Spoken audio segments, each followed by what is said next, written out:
Menantu Pahlawan Negara bab 1481. Wibawa Haron sangat luar biasa.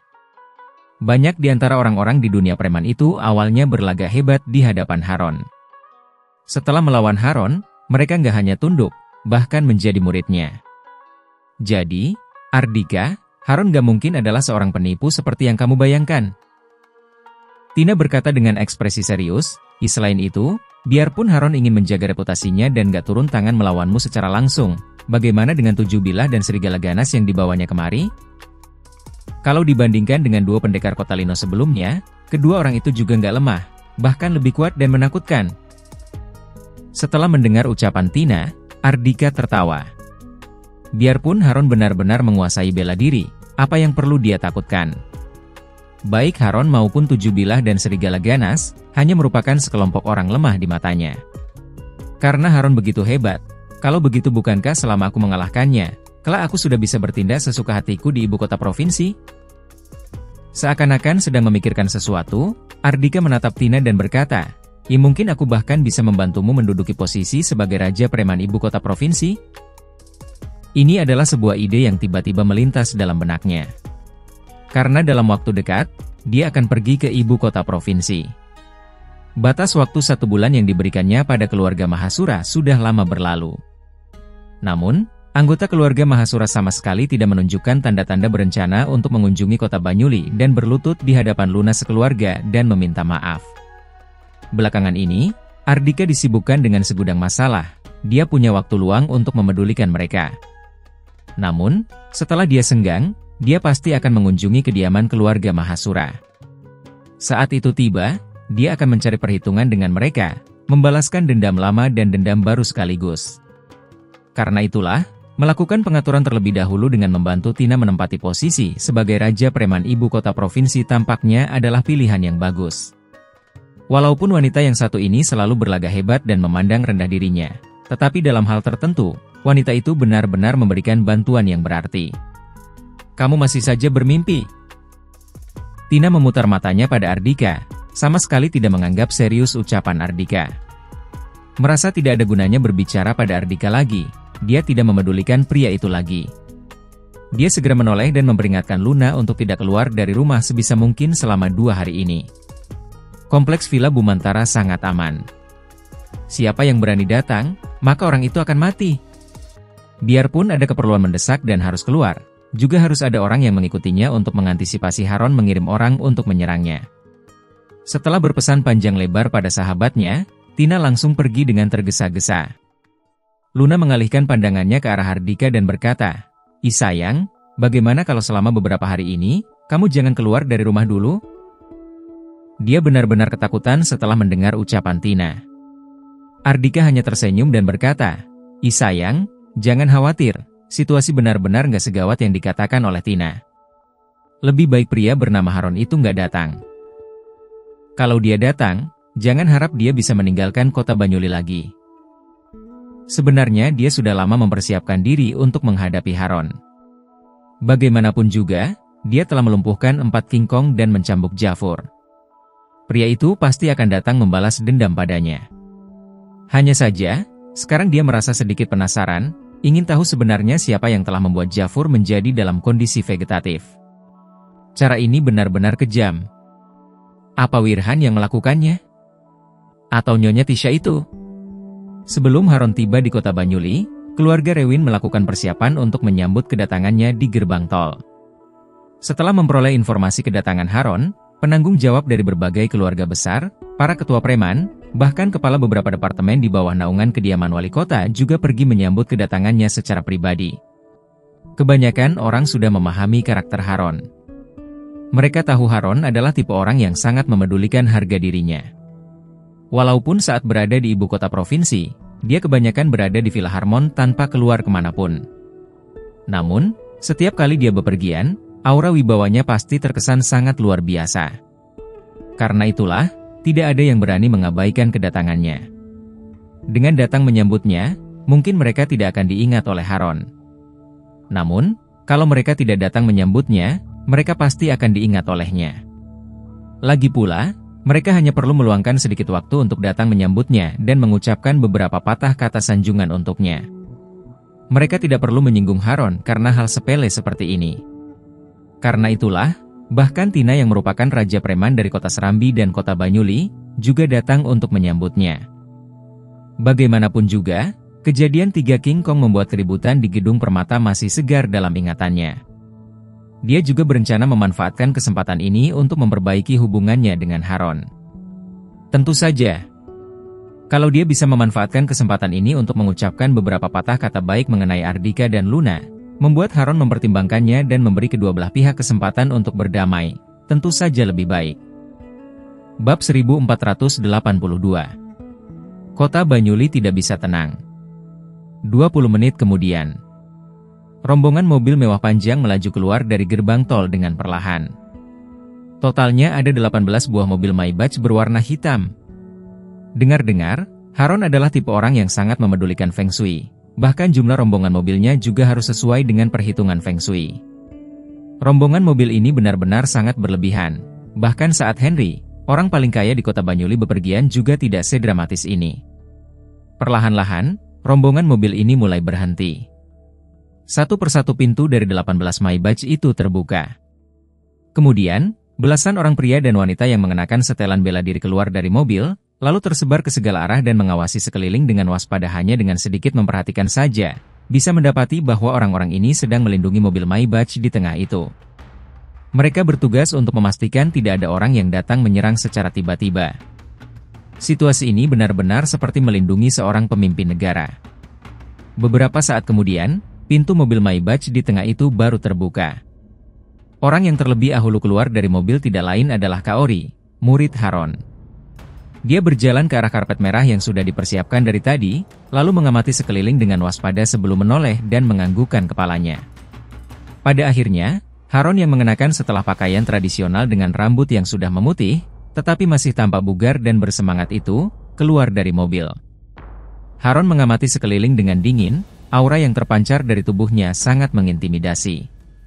Selain segelintir orang yang berani menatap matanya secara langsung, orang-orang lainnya secara naluriah menundukkan kepala mereka. Hormat kepada Tuan Haron. Saat ini, di bawah kepemimpinan Klito, anggota keluarga Rewin berteriak dengan penuh hormat. Ekspresi senang dan semangat tampak jelas di wajah mereka. Haron sudah datang. Akhirnya dendam mereka sudah bisa terbalaskan. Hormat kepada Tuan Haron. Orang-orang lainnya yang ikut datang untuk menyambut kedatangan pria itu, juga ikut berteriak dengan hormat. Saat ini, 2 orang pria juga keluar dari mobil lainnya. 7 bilah. Serigala ganas. 7 bilah memiliki postur tubuh tinggi dan kurus, seperti bambu, dengan aura yang menakutkan. Sementara itu, serigala ganas tampak lebih gemuk. Saat dia tersenyum, matanya seakan-akan menghilang. Kalau bukan karena mengetahui identitas kedua orang itu, siapa yang akan menghubungkan mereka dengan Raja Tinju Arena Dunia Preman Ibu Kota Provinsi? Namun, tidak ada seorang pun di tempat itu yang berani meremehkan mereka. Karena mereka adalah 2 orafig yang luar biasa ganas. Hanya di arena tinju dunia preman saja, sudah ada belasan orang yang mati di tangan mereka. Setelah Haron turun dari mobil, dia sama sekali tidak memedulikan kata-kata sanjungan yang ditujukan oleh orang-orang padanya. Orang-orang yang ingin menghampiri dan menyapanya juga dihentikan.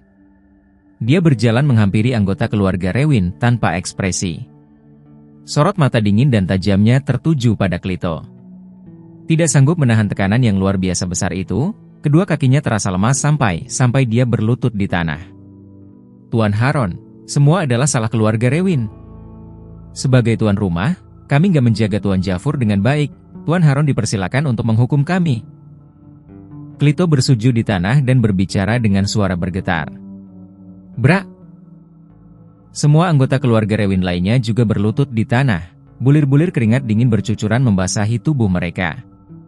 Mereka bahkan tidak berani bernapas dengan keras.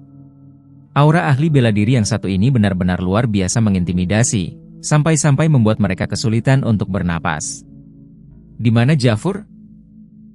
Haron melontarkan pertanyaan itu tanpa ekspresi. Saat itu juga, perasaan senang langsung menyelimuti hati Klito.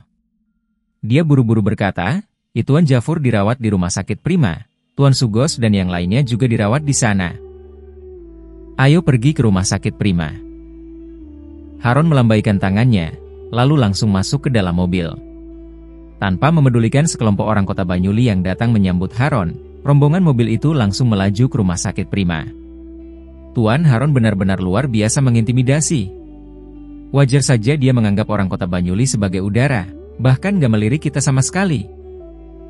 Seorang kepala keluarga mengutarakan pemikirannya sambil mendesah.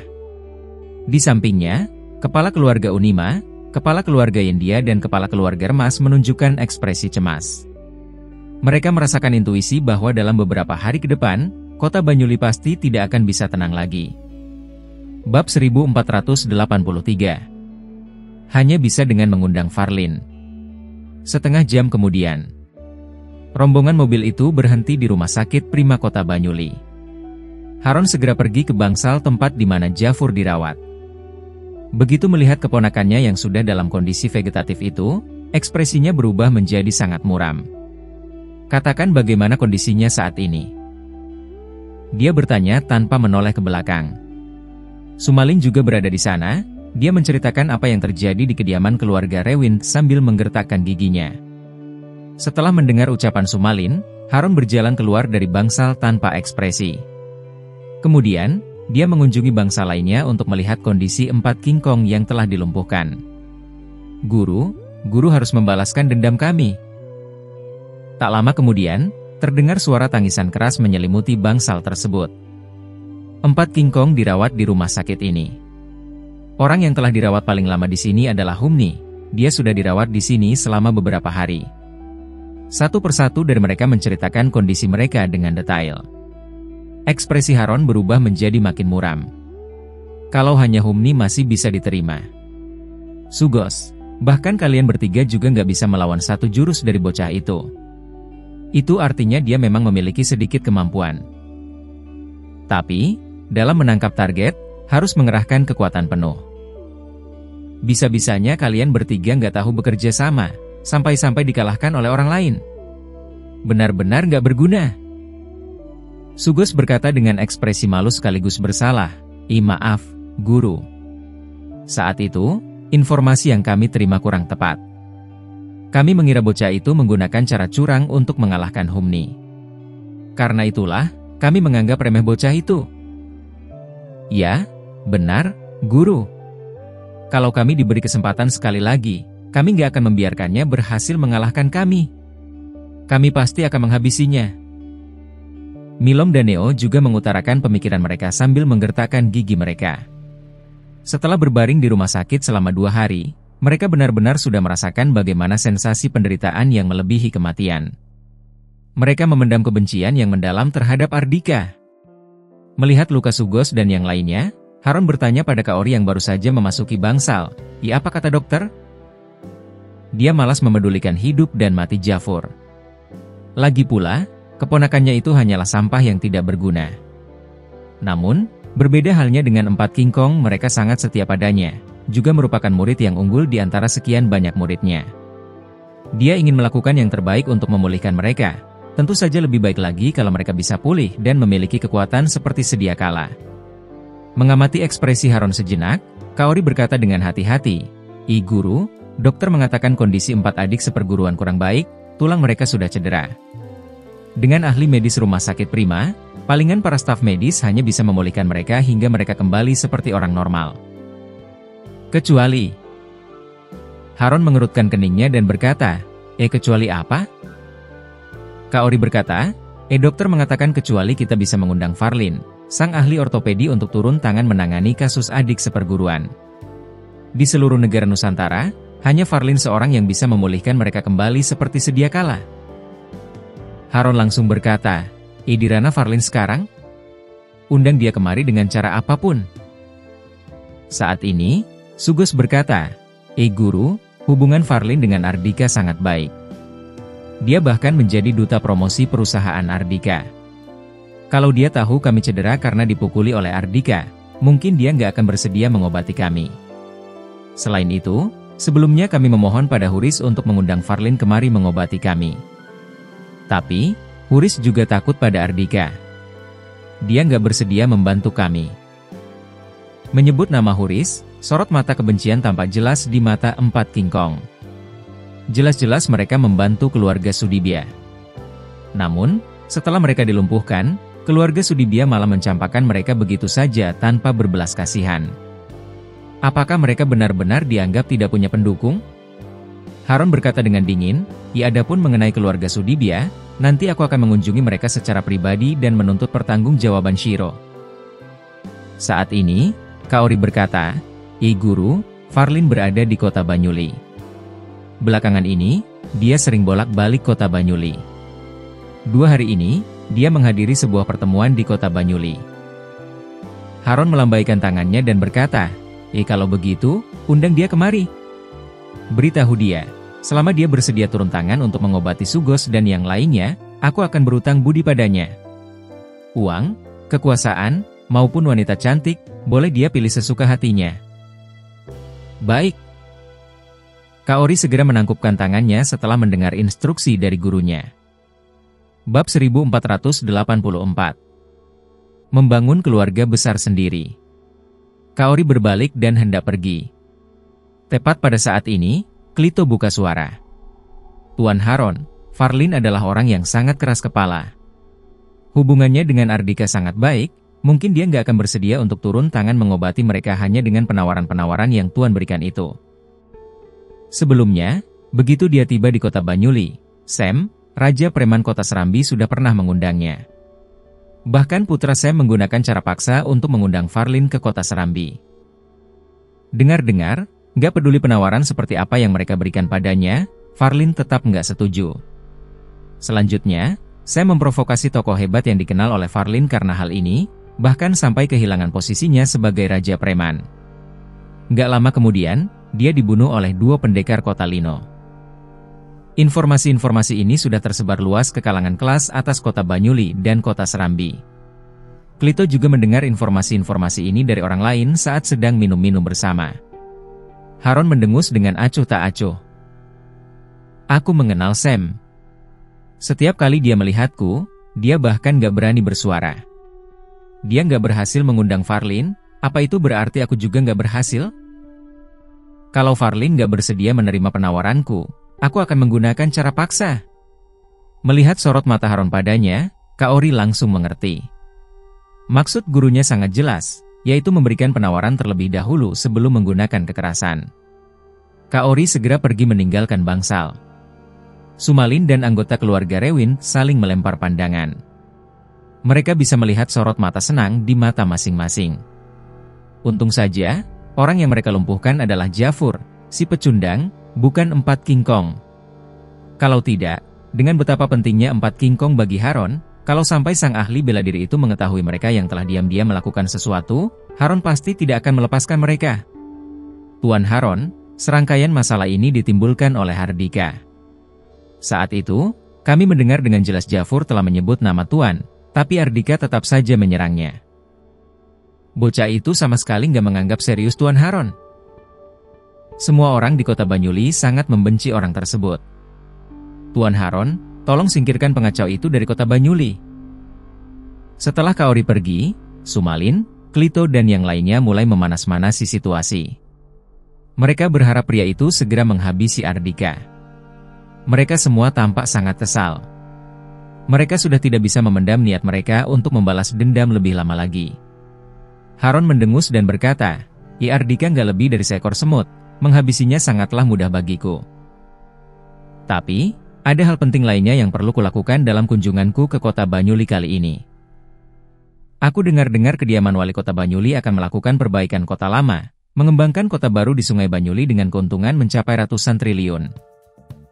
Bahkan keluarga Rewin kota Gamiga, keluarga Basuki kota Gamiga juga nggak bisa menahan diri lagi. Masing-masing dari 2 keluarga itu mengirim Wirhan dan Nyonya Tisha untuk melakukan pengaturan. Aku memiliki relasi di dunia pemerintahan dan dunia preman.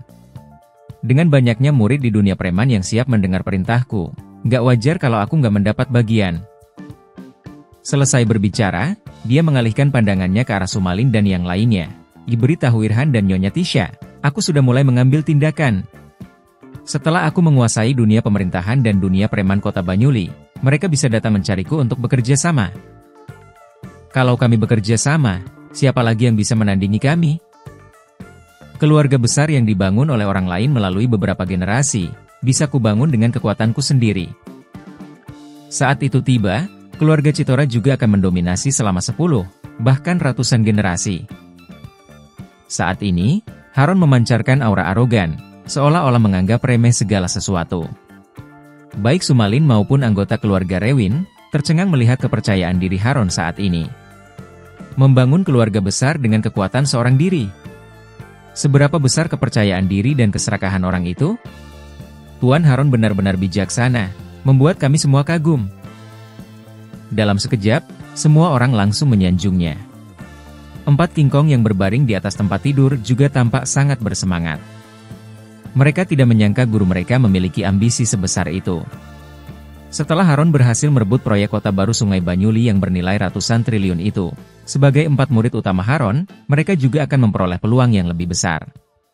Saat ini, mereka sudah tidak sabar ingin segera pulih dan membantu guru mereka untuk mengambil alih kota ini.